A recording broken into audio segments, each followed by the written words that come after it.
অনিক আর রুহি একই স্কুলে পড়তো।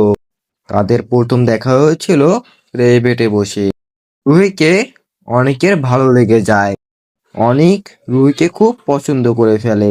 আস্তে আস্তে অনিক আর রুহির মধ্যে বন্ধুত্বের সম্পর্ক হয়ে যায়। অনিক রুহির প্রেমে পড়ে যায়। রুহিকে অনিক ভালোবেসে ফেলে। অনিক রুহির পিছন পিছন ঘুরঘুর করতো, কিন্তু রুহি জানতো না। অনিক রুহিকে নিয়ে স্বপ্ন দেখতে শুরু করে।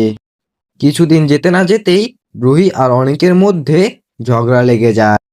রুহি রাগ করে অনিকের সাথে কথা বলতো না। রুহি অনিকের সাথে না কথা বললে কি হয়েছে? অনিক প্রতিদিন সাইকেল নিয়ে রুহির পেছন পেছন আসতো। রুহি দেখতো কিন্তু কিছু বলতো না। তাদের ঝগড়া বেশি দীর্ঘায়ু হয়নি।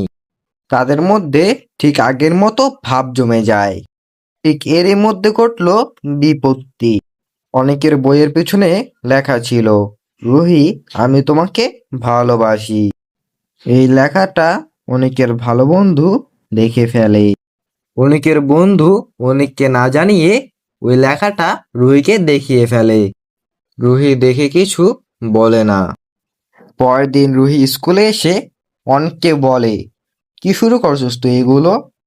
অনেক লজ্জায় কোনো কথা না বলে দৌড়ে পালিয়ে যায়। অনিকের বন্ধু রাহাত আবার রুহিকে পছন্দ করে।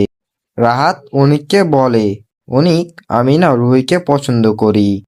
রুহি তো তোর ভালো বন্ধু তাই না? তুই একটু রুহিকে বলে দে না আমি ওকে পছন্দ করি। অনিক বলল, ঠিক আছে, কোনো সমস্যা নেই, আমি বলে দিব। রাহাত জানতো না যে অনিক রুহিকে পছন্দ করে। অনিকের মন তখন দুঃখে কষ্টে ভরে যায়। অনেক খুব রুহিকে ভালোবাসতো, কিন্তু রুহিকে কখনো বলেনি। রাহাতের জন্য অনেক তার নিজের ভালোবাসা স্যাক্রিফাইস করে।